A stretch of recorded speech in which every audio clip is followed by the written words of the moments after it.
Hello friends, राणी ट्युटोरियलमध्ये आपलं स्वागत आहे. हे बघा, कटोरी ब्लाऊजवरती आपले बरेचसे व्हिडिओ झालेत, पण आज जो व्हिडिओ आहे तो मी बेसिक माहिती सकट देणार आहे. एका ताईंनी कमेंट्स केली होती की मी नवीन शिकते, तर प्लीज तुम्ही ह्या पद्धतीने व्हिडिओ दाखवा. तर आजचा व्हिडिओ आपण स्टार्टिंगपासून जे नवीन शिकणारे स्पेशली त्यांच्यासाठी आजचा मी डिटेल व्हिडिओ दाखवणार आहे. आजचा व्हिडिओ जर तुम्हाला माझा आवडेल आणि समजेल तर राणी ट्युटोरियल लाईक करा, सबस्क्राईब करा आणि बेल आयकॉनला क्लिक करा. हे बघा, एक ब्लाऊज आपल्याला मेजरमेंटसाठी हवे नसेल तरी काही हरकत नाही, आपण बॉडी मेजर म्हणून सुद्धा कटिंग ही करू शकतो. पण मेन हे ब्लाऊजमध्ये शिकण्यासारखं काय, बऱ्याच जणांना ब्लाऊज हे अवघड वाटतं. आज मी अतिशय तुम्हाला सोप्या पद्धतीने हे सांगणार आहे. बघा, हा आपल्या ब्लाऊजचा फ्रंट पार्ट आहे. बऱ्याच वेळेला नेमका गोंधळ होतो की मी साईड पट्टीसाठी किती वाढवायला हवं, कटोरीसाठी किती वाढवायला हवं आणि नेमका उंचीत किती वाढवायला हवं आणि शोल्डर कसं घ्यायचे. ब्लाऊजमध्ये तुम्हाला बरेचसे प्रश्न पडतात. तर आज मी तुम्हाला आधी सांगेन, हा आपला हुकवाला पार्ट आहे. कटोरी या पद्धतीने इथे एवढी आहे. बऱ्याच वेळेला सेम कलर असल्यामुळे तुम्हाला समजत नाही की कटोरी केवढी आणि साईड पट्टीचं मेजरमेंट कसं आहे. तर बघा, इथे जी आहे ती आपली कटोरी आणि साईड पट्टी मॅच झाली आहे. या पद्धतीने आपण याला ब्लाऊजला आधी ठेवूया. बरेच जण विचारतात की बॅकचं मेजरमेंट आणि फ्रंटची उंचीमध्ये काही फरक असतो का. तर आज बघा, आज आपण यात सगळे प्रश्न सोडवूया. आधी मी तुम्हाला उंची इथे मोजून दाखवतेय. शोल्डर पासून स्ट्रेट आपल्याला आधी उंची इथे मोजायची आहे. बघा, या ब्लाऊजची उंची तयार 12.5 इंच एवढी आहे. तर पेपर घेताना आपल्याला डबल फोल्ड करायचं आणि बंद बाजू आपल्याकडून ठेवायची आहे. तर उंची आपण बघितली ब्लाऊजवरती 13 आहे. बंद बाजूपासून उंची आपल्याला टाकायची आहे 13 आहे. तर आपण 1 इंच इथे एक्स्ट्रा घेतोय. आता ब्लाऊज कुठलं आहे, मग पट्टीवाला आहे, साधं सिंगल तुमच्यावाला पट्टी फोल्ड करायची किंवा मग अस्तरवाला आहे, विषय यात काहीच नाहीये. फक्त आपल्याला 1 इंच एक्स्ट्रा घ्यायचंय. 1 इंच इथे मी एक्स्ट्रा घेतलंय. उंची घेतली आपण 14 वरती. उंचीचं झालाय मुद्दा, बंद बाजूपासून उंची टाकायची. आता बघा, उंची टाकल्यानंतर इथे या पद्धतीने ब्लाऊज आपण ठेवूया हुकवाला पार्टने. आता हुकवाला पार्ट, एका त्यांनी कमेंट्स केले की हुकवाला पार्ट का आपण आय पट्टीचा घेतला तर यात काय फरक पडेल. बघा, फरक असा काही पडणार नाही, पण आय पट्टी जी आहे ते 1 इंच एक्स्ट्रा हे कटोरीचं मेजरमेंट जे आहे ते वाढून जाईल. त्यामुळे घेताना आपल्याला हे मेजरमेंट हुक पट्टीपासून घ्यायचंय. तर बघा, आता जशी ही हुबेहूब तुम्हाला हा जो पार्ट दिसतोय तो सेम आपण या पद्धतीने इथे काढणार आहोत. बॅक आणि फ्रंट एकत्र आपण ह्या पेपरावरती बघणार आहोत. उंची टाकून झाली. आता शोल्डरसाठी बरेच जण म्हणताय की तुम्ही एक चार्ट टाका. चार्ट मी सेपरेट इथे टाकलाय, पण तरी जम्बलिंग होती की नेमकं मेजरमेंट कसं घ्यायचंय.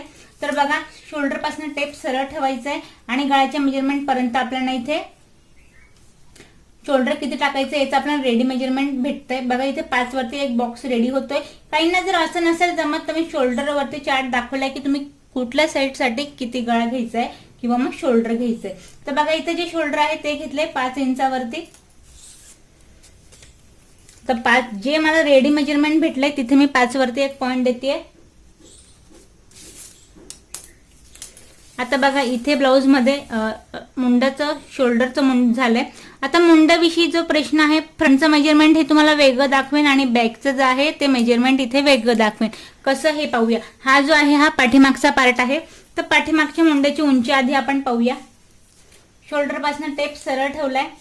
तर बघा, काखेपर्यंत जिथे आपले स्लीव जॉईंट झाली तिथलं मला मेजरमेंट हवंय. तर बघा, पाठीमागची मुंड्याची उंची ही 6 वरती दाखवती मला. हे बघा, या पॉइंट पासून तुम्ही हवं तर यावेळेस एखादा ब्लाऊज घेऊन या पद्धतीने प्रयोग करू शकता. तुमचं निश्चितच हे लक्षात येईल फरक. बघा, ही मुंड्याची उंची इथे 6 वरती आहे. आता आपण फ्रंटची पाहूया. शोल्डर पासून टेप सरळ घ्यायचे आणि इथे इथल्या काखेतल्या पर्यंत मेजरमेंट घ्यायचे. तर बघा, हे जे मेजरमेंट आहे काहीसं आपल्याला हे इथे दिसेल आपल्याला 5.5 इंचावरती अर्धा इंच जे आहे हे कमी होतं. हे बघा, या पद्धतीने इथे फ्रंटचा पार्ट जो आहे पूर्णपणे निमुडता असतो, तर अर्धा इंच मेजरमेंट हे आपोआप कमी होतं. तर फ्रंटची जी मुंड्याची उंची आहे ती आहे 5.5 इंचावरती. तर इथं बघा, मी दोघंही पॉइंट देते. आधी एक पॉइंट देते मी इथे 6 इंचावरती, दुसरं देते मी इथे 5.5 इंचावरती.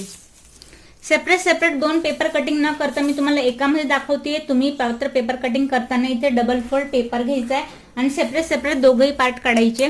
तर बघा, आता हे झाल्यानंतर इथून आपण चेस्टचा चौथा पार्ट टाकायचा आहे. नेमकं चेस्टचा चौथा पार्ट म्हणजे पूर्ण आपल्याला चेस्ट घेरचं मेजरमेंट घ्यायचं आहे आणि त्याचा चौथा पार्ट टाकायचा. हेही तुम्हाला जर अवघड वाटत असेल तर यात सोपी टेक्निक मी तुम्हाला सांगेन. हुकवाला पार्ट पासून जिथे कटर आपली जॉईंट झाली आहे हुक पट्टीपासून तिथनं सरळ मेजरमेंट काखेपर्यंत घ्यायचंय. आता बघा हे दाखवतो इथे 7.5 इंचावरती रेडी. तर जे मेजरमेंट मला तयार आलंय ते मी इथे 7.5 वरती एक पॉइंट टाकतेय. मार्जिंग देते 1.5 इंचावरती.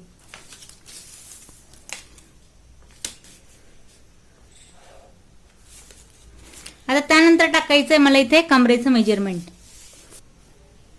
हे बघा कमर घेरचं मेजरमेंट आपल्याला घ्यायचंय, जे की आपल्याला डाव्या पाठला इथे मी मेजरमेंट घेते. 6.5 इंचावरती रेडी दाखवतोय. जे आहे 6.5 तेच इथे आपल्याला टाकायचंय. 6.5 वरती एक पॉइंट दिलाय. परत 1.5 इंच मार्जिंग आणि अर्धा इंच टक्ससाठी. म्हणजे इथे खाली जी मार्जिंग आहे ती द्यायची आपल्याला 2 इंचावरती, कारण पाठीमागचा जो टक्स असतो त्यासाठी आपल्याला अर्धा इंच वरच्यापेक्षा एक्स्ट्रा घ्यायचंय. आणि बघा फिक्स वाले पॉइंट मॅच करायचे नाही, एक्स्ट्रा वाले फक्त इथे मॅच करायचे. आता बघा हे इथे मॅच केल्यानंतर आपल्याला पाठीमागची जी गोलाई आहे ती द्यायची आपल्याला 1.5 इंचावरती. ही दिली मी पाठीमागचा पार्ट 1.5 इंचावरती. आता बघा इथे गळ्याचा घेर किंवा अजून काहीच टाकून झालं नाही. फिक्स जे तुम्हाला ब्लाऊज हवाय डायरेक्टली तुम्ही असं ठेवून ब्लाऊज पीस वरती कट करू शकता. त्यामुळे मी आधी जो हा एक्स्ट्रा वाला पार्ट आहे याला पूर्ण कट करून घेते. हे बघा एक्स्ट्रा वाला इथे आपण पूर्ण कट करून घेतलंय. आता जो इथे मुद्दा आहे तो गळ्याचा घेरचा आणि गळ्याच्या उंचीचा. तर बघा मला माहितीये मी टाकून मोकळी होईल, मग परत तुम्हाला प्रश्न पडेल की नेमकं हे आपण कसं टाकलं. तर बघा शोल्डरचं इथं तयार जेवढं शोल्डर आहे तेवढं आपल्याला मेजरमेंट घ्यायचंय. मग गळ्यासाठी ऑटोमॅटिकली त्यात आपण मायनस करून घेऊया. शोल्डर टाकलं आपण 5 इंचावरती. तर इथे बघा इथे 2.25 जे आहे ते शोल्डर आपलं इथे रेडी आहे. 2.25 इंचाचं शोल्डर रेडी आहे. किंचितचं इथे 3 लाईन दाबलं गेलंय ते आपलं इथे स्लीव मध्ये दाबलं गेलंय आणि इथे पायपिंग मध्ये दाबलं गेलंय. तर बघा शोल्डरचं जर आहे ते पूर्ण आपल्याला इथे घ्यायचंय. शोल्डर रेडी 2.5 इंचावरती लक्षात घ्या. 5 इंचाचं मी पूर्ण शोल्डर घेतलंय आणि जो आपण गळ्याचा घेर आहे त्याला मायनस करत आपण इथे 2.5 इंचाचं मी शोल्डर घेतलंय आणि 2.5 इंचाचा जे आहे तो आपला इथे गळ्याचा घेर असणार आहे या पद्धतीने. आता बघा हे झालं आपल्या गळ्याचा घेर विषय. आता टाकायचं आपल्याला पाठीमागच्या गळ्याची उंची. फक्त घ्यायची कशी आपण इथे हे बघतोय. बघा इथे तिरकसचं आपल्याला मेजरमेंट घ्यायचंय. बघा उंची गळ्याची आहे इथे आपली 9.5 इंचावरती. जे तिरकस तुम्हाला रेडी मेजरमेंट भेटलंय तिरकस ते याच पद्धतीने टाकायचंय, म्हणजे जेणेकरून हे कमी जास्त होणार नाही. बघा इथे 9.5 वरती एक पॉइंट देऊया आपण. आणि जेवढा तुम्हाला खाली गळ्याचा घेरा घ्यायचा आहे तुम्ही पाठीमागच्या पार्टसाठी इथे घेऊ शकता. इथे मी 2.5 इंचावरती घेते. तुम्ही नवीन शिकताय नेमकं मेजरमेंट कसं घ्यायचंय म्हणून आपण सिंपल पद्धतीने आता इथे गळ्याची उंची टाकून घेतली आणि हे झालं इथे गळ्याची गोलाई. बंद बाजूपासून टक्स घ्यायचे आपल्याला 4.5 इंचावरती. याचं सुद्धा ब्लाऊजवर आपण मेजरमेंट घेऊ शकतो. ते याच पद्धतीने तुम्हाला दिसेल. आता बघा गळ्याची जी पाठीमागची टक्स आहे ती आपल्याला गळ्याच्या 1 इंच खाली घ्यायचा असतो. या पद्धतीने टक्स इथे मी ड्रॉ केलाय पाठीमागचा. हे बघा पाठीमागचा जो पार्ट आहे तो पूर्णपणे या पद्धतीने इथे रेडी होतोय. गळ्याची आपण कटिंग करूया.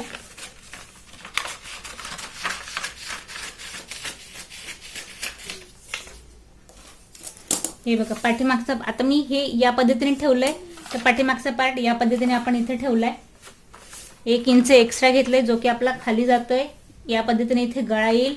2 इंचची खाली मार्जिंग दिली. वरती आपण 1.5 इंच दिली फोल्ड केली. हे या पद्धतीने येईल.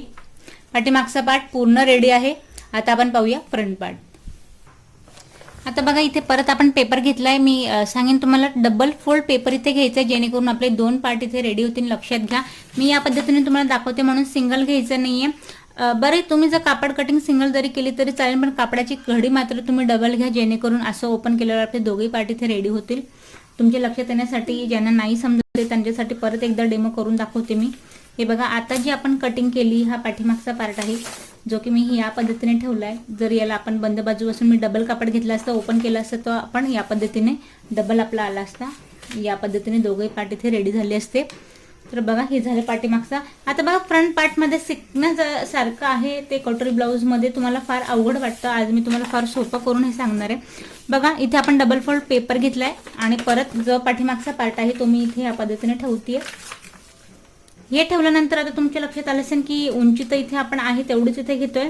शोल्डर सुद्धा इथे आहे तेवढंच आपण इथे घ्यायचंय. फक्त बदल जो होणार आहे तो आपण इथे पाहूया. शोल्डरवरती मी एक पॉईंट देते. चेस्ट घेर आहे तो सुद्धा आपला सेम एवढाच इथे राहणार आहे. आता बघा उंची जी होती मुंड्याची ती 5.5 इंचावरती होती. कशी होती हे आपण पाहिलं. परत मी इथे पॉईंट जो आहे तो देते 5.5 इंचावरती. त्यानंतर इथून जो आहे तो आपण चेस्टला सरळ इथे याला मॅच करूया. आता बघा यात बरोबर जे तुम्ही फ्रंटचं मेजरमेंट आहे, जर पुढे तुम्हाला बरेच वेळेला असा प्रॉब्लेम होतो की पुढे आपली सुनी वगैरे पडते किंवा मग घोळ येतो पुढच्या साईडला, तर बघा इथे 2 गोष्टीने मेजरमेंट जे आहे ते कमी होतंय. आधी मी तुम्हाला सांगेन तर तुम्ही पाठीमागची उंची सेम इथे पुढे घेतली 6 ने, तर अर्धा इंच तिथे एक वाढला. आता दुसरं वाढण्याचं कारण अजून एक मी तुम्हाला दाखवेन. इथे मी 5.5 घेतले कमी आणि जी फ्रंटची गोलाई आहे ती इथून मी दिली 1 इंचावरती. इथे सुद्धा जे आहे जर तुम्ही 6 घेतलं तर मेजरमेंट 1.5 इंचाने इथून गोलाई वाढून जाईल एक त्या मुद्द्यानुसार, आणि दुसरी परत उंची सुद्धा इथून वाढून जाईल. असं करत करत ब्लाऊज जी आहे ती घेरामध्ये पूर्ण 1 इंच वाढून जातं, त्यामुळे घोळ इथे पडतो. आता बघा उंची सुद्धा अर्धा इंच कमी झाली आणि 1 इंचाचा आपण इथे जो की पॉईंट आपण देतो फ्रंटचा तो सुद्धा दिलाय आणि पूर्णपणे आतल्या बाजूने. त्याच्यामुळे इथे जे आहे ते मी 100% तुम्हाला सांगेन की घोळ किंवा चुनी फ्रंटला कुठल्याही प्रकारची पडणार नाही. हा मुद्दा एकदम इथे क्लिअर झालाय. आता बघा हे झाल्यानंतर सेकंड जे आहे गळ्याचा घेर तर आपण पाहिला होता जो की आपण घेतला होता 2.5 इंचावरती. परत मी इथे 2.5 इंचावरती एक पॉईंट देते आणि पुढच्या गळ्याचं आपण मेजरमेंट ब्लाऊजकडे पाहूया.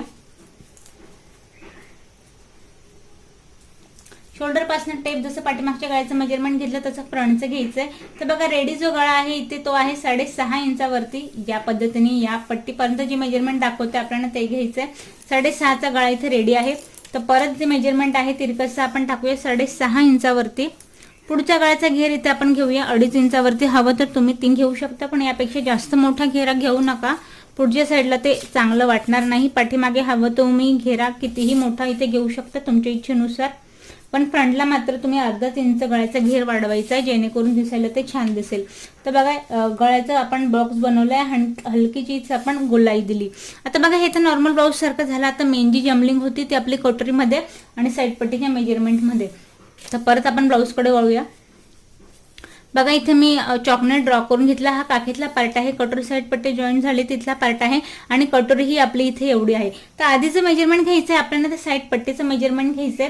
शोल्डर पासून टेप सरळ ठेवायचा आणि जिथे कटोरी साईड पट्टी जॉईन झाली तिथपर्यंत मेजरमेंट घ्यायचंय.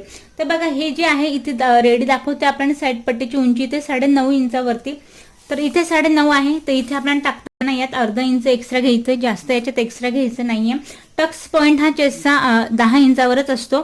तर बघा 9.5 रेडी आहे. इथे मी घेतले 10 इंचावरती. वरून घेतले आपण 10 इंचावरती ब्लाऊजच्या मापावरून, जे की आपल्याला रेडी मेजरमेंट भेटते आपण त्यानुसारच कटिंग करतोय. आता बघा कटोरीचं मेजरमेंट घ्यायचं आहे. इथे मी पेन्सिल ड्रॉ जेवढी केली तेवढी आपली कटोरीची इथे उंची आहे. चौडाई बघा ही आहे आपली कटोरी इथे 5 इंचाची. जे मेजरमेंट आहे ते या पॉईंट पासून टाकूया आपण इथे 5 इंचावरती. कटोरी अधिक दुसऱ्या कापडावरही वाढवायची असते, त्यामुळे इथे जेवढं तुम्हाला रेडी मेजरमेंट भेटतंय तेवढंच आपल्याला इथे टाकायचंय. 5 इंचाची मी यापासून कटोरी टाकली आहे. आता बघा हे झालं. मग आता इथलं नेमकं मेजरमेंट घ्यायचं कसं किंवा मग कुठल्या साईडसाठी कसं घ्यायचं. ब्लाऊज असेल तुमच्याकडे परफेक्ट त्याचं जर मेजरमेंट घेतलं तर बघा इथे मी ब्लाऊजवरून तुम्हाला माप घेऊन दाखवेल नेमकं यात किती वाढवायचंय. बघा हे रेडी आहे. पट्टी इथे घेरा 1.5 इंचचा तयार होतोय. 1.5 इंचचा तयार आहे. तर यात मी तुम्हाला सांगेन किंचित जास्त शिलाईमध्ये आपण घेत नाही. अर्धा इंच सुद्धा याला म्हणता येणार नाही. जे पट्टीवरचे 3 लाईन असतात एवढंच आपण शिलाईमध्ये घेत असतो, कपडा जास्त दाबत नाही. तर इथे जी आपण साईड पट्टीची पूर्ण जो घेरा आहे तो आहे 2 इंचचा. तर बघा 1 इंच बाहेरचा आणि 1 इंच आतला असा आपण इथे घेरा सुद्धा टाकलाय साईड पट्टीचा. दुसराही पॉईंट झालाय आपला. आता त्यानंतर मुद्दा जो आहे दुसरा शोल्डर उतरण्याचे घोळ जो आहे तो आपला या पॉईंट पासून जास्त होतो, म्हणून मी ब्लाऊज मध्ये इथे मार्कर करून दाखवलंय जेणेकरून याचं जर मेजरमेंट तुमचं वाढत असेल वरून शोल्डर पासून जिथे आपले कटोरी जॉईन झाले तिथलं मेजरमेंट घ्यायचंय. बघा माझं तयार दाखवतंय 4 इंचावरती. किती मोठा मेजरमेंट असेल तर लास्ट हे 4.5 एवढंच यायला हवं. यापेक्षा जर तुमचं जास्त होत असेल तर निश्चितच तुमचं शोल्डर हे उतरत असेल. तर बघा 4 माझं तयार दाखवतंय. तर याचा पॉईंट मी इथे देईल 4.5 इंचावरती. ब्लाऊजवर जर तयार 4.5 दाखवलं असतं तर मी घेतलं असतं याला 5 वरती. याच्यापेक्षा मी हा पॉईंटला जास्त खाली नसतं दिलं. ते जास्त तुमचा खाली येत असेल तर कदाचितच तुमचे शोल्डर हे उतरत असेल. बघा तिघा पॉईंट देऊन झालेत आणि या पद्धतीने मी याला मॅच करते. आता बघा हे झालं. त्यानंतर खाली जो योगपट्टी आहे इथे आपण सरळ लाईन ड्रॉ करायची आहे योगपट्टीसाठी. आणि योगपट्टीसाठी या पॉईंट पासून घेते मी इथे 2.5 इंचावरती, जी की आपले कटोरीचं सेंट्रल पॉईंट आहे. आणि इथे घ्यायचे आपल्याला 1 इंच योगपट्टीचा आतला पॉईंट, जिथे की आपली योगपट्टी ही परफेक्ट रेडी बनून येते. बघा ही कटोरी आहे ती दुसऱ्या कपड्यावरती आपण अधिक वाढवायची आहे. बाकी यात जे तयार आहे योगपट्टी अजून वाढवायचं काम नाहीये, साईड पट्टी अजून वाढवायचं काम नाही आहे, ते बरोबर आहे. फक्त आपल्याला कटोरी ही वाढवायची आहे. या पद्धतीने याला आपण कट करून घेऊया. हे बघा यात आता साईड पट्टी रेडी आहे आणि योगपट्टी रेडी आहे, साईड पट्टी रेडी आहे. कटोरी आपल्याला अधिक काम करायचं आहे. पण बघा बरेच जणांना प्रश्न पडतो की अजून योगपट्टी वाढवायची नाही का, ही बरोबर आहे का, किंवा साईड पट्टी बरोबर आहे का. तर आपण याला ठेवून बघूया आधी, म्हणजे जे प्रश्न तुम्हाला पडतील ते बरोबर इथे सॉल्व्ह होतील. बघा या पद्धतीने इथे बरोबर जी कपडा आहे तो एक्स्ट्रा येतोय, वरती दाबला जाईल शोल्डरमध्ये, खाली योगपट्टीमध्ये दाबला जाईल आणि या पद्धतीने आपली इथे योगपट्टी येईल, जी की बरोबर आहे. त्यानंतर खाली योगपट्टी बघा साईड पट्टी आपण बघितली. आता बघा योगपट्टी मी ठेवली इथे या पद्धतीने. खाली जर तुम्ही बघत असाल तर जवळजवळ इथे ऑलरेडी इथे आपली 1 इंचची एक्स्ट्रा खाली पट्टी आलेली आहे, जी की अर्धा इंच वरती आणि खाली दाबून ही आपली बरोबर येईल. इथे मार्जिंग मध्ये जाईल ते या पद्धतीने योगपट्टी इथे आपली बरोबर येईल. योगपट्टी झाली. आता मेन जे आहे ते आहे कटोरी इथे शिकण्यासारखी. हे बघा कटोरीमध्ये तुम्हाला एक गोष्ट मी सांगेन, कटोरी जी आहे ना ही परफेक्ट असते या पद्धतीने जर तुम्ही स्टिच केली तर. पण यात जो आहे तो कटोरीला आपल्याला टक्स टाकायचा असतो, कटोरीला हा टक्स टाकायचा असतो. आणि ह्या टक्ससाठी आपल्याला कटोरी जी आहे फक्त आपण टक्ससाठीच एवढं वाढवतो, जेणेकरून वरून वाढवतो आपण शिलाईसाठी, आडवी वाढवतो आपण टक्ससाठी, फक्त एवढ्यासाठीच की कम्फर्टेबल पफ इथे रेडी व्हायला हवा म्हणून आपण कटोरी ही वाढवत असतो. अन्यथा कटोरीची जी आपण कटिंग फर्स्ट करतो आपण ही अगदी परफेक्ट आपली असते.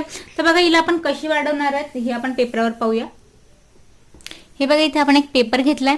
हे बघा पेपरला मी सरळ स्ट्रेट न ठेवत थोडं आपण याला क्रॉसमध्ये ठेवायचं आहे. कपडा जो आहे तो कटोरी आपली थोडी इथे तिरकस हवी असते, जेणेकरून कटोरी ही कम्फर्टेबल होईल. सरळ न ठेवता थोडी हिला आपण तिरकशी घ्यायची. आता बघा आहे तशी हिला आधी आपण ड्रॉ करून घेऊया आणि फक्त हिला वाढवायची काय तर आपल्याला टक्ससाठी वाढवायची आहे, म्हणून आहे तशी आधी हिला ड्रॉ करायची आहे तशी ड्रॉ करून झाली आहे. आता बघा 1 इंच जो कटोरीचा आहे जेवढं वाढवू आपण यात तुम्हाला मी आधी एक मुद्दा क्लिअर करेन. 1 इंच आत घेतल्यानंतर कटोरीचा घेरा जो आहे तो ऑलरेडी इथे वाढून जातो, ते आपण प्रॅक्टिकल इथे पाहूया. हे बघा 5 इंचाचा आपण आडवा मेजरमेंट टाकलं होतं, पण राऊंड शेप मध्ये असं मेजरमेंट बघूया प्रत्यक्षात काय येतंय. बघा हे येतं इथे 6 इंचावरती. हेच याचं लॉजिक असतं. बरेच जणांना कमेंट्समध्ये वाटतं की वाढवताना आपण 1.5 इंच साईडने वाढवलं आणि आडवा टक्स सुद्धा आपण इथे 1.5 इंचाचा घेतला तर मग कटोरी स्टिच केल्यावर बरोबर येईल का. तर बघा जो 1 इंच आपण वाढवतो तो हा मुद्दा इथे क्लिअर होऊन जातो, त्यामुळे अधिक यात वाढवायचं नाहीये. तर बघा इथे मी स्ट्रेट ठेवते आणि 2.5 इंचावरती याचा सेंट्रल पॉईंट घेते. 2.5 इंचावरती सेंट्रल पॉईंट घेतल्यानंतर खाली घेते आपण 1.5 इंचावरती, साईडने पण घेते मी इथे 1.5 इंचावरती, जो की मला कटोरीचा टक्स टाकायचा. या पद्धतीने आधी मी याला सरळच इथे पॉईंट देणार आहे, नंतर याला आपण 1 इंच आत घेणार आहोत. बघा हे जे 3 पॉईंट आहे मेन टक्सचे, आधी याला आपण मॅच करूया.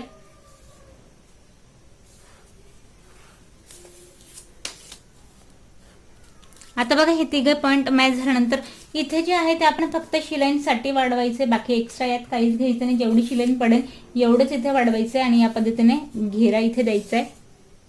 इथे सुद्धा आपण सरळ लाईन ड्रॉ करूया, खाली सुद्धा इथे आपण मॅच करूया.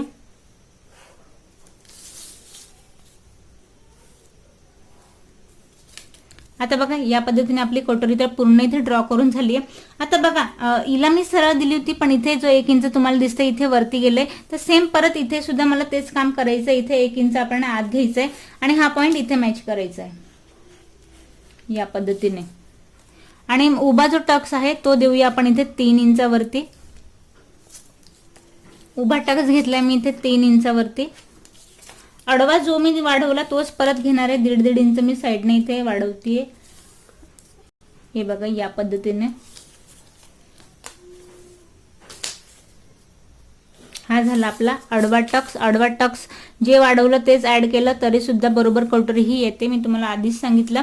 आता बघा एवढं सगळं झाल्यानंतर सुद्धा बरेच जणांना स्टिचिंग मध्ये एक प्रश्न पडेल की हा टोक आणि हा टोक सरळ होता तर ठीक होतं, मला स्टिच करताना बरोबर वाटत होतं. मग आता हे आत गेलं तर हे खालीवर होणार नाही का? तर मी तुम्हाला इथे सांगेन, माझे स्टिचिंगचे माझे व्हिडिओ इथे बरेचसे कटोरीचे टाकून झाले. परत एकदा मी सांगेन, हा मुद्दा जेव्हा आपण या पॉइंटला इथे जॉईन करतो तेव्हा सरळ येत नाही. निश्चितच हा जो आहे तो फोल्ड केल्यावर अर्धा इंचावर इथे आत जातो. ठीक आहे, आत जातो तो बरोबर येतो. थोडंसं जर कटोरीचं आपण थोडं इथे क्रॉस करायचं आहे आणि त्याला आत फोल्ड करून इथे टक्स आपण टाकायचा, जेणेकरून पफ जो आहे तो आपला इथे रेडी व्यवस्थित कम्फर्टेबल होतो. हा एक स्टिचिंगचा शिकण्याचा मुद्दा आहे. पण माझे बरेचसे व्हिडिओ यात टाकून झाले, पण ब्लाऊजचेच सगळ्यांना आवडत आहे ते त्याच्यावरच कमेंट्स करतायत. तर बघा ही जी आहे कटोरी आपली पूर्ण इथे रेडी झाली, हिला मी कट करून घेते.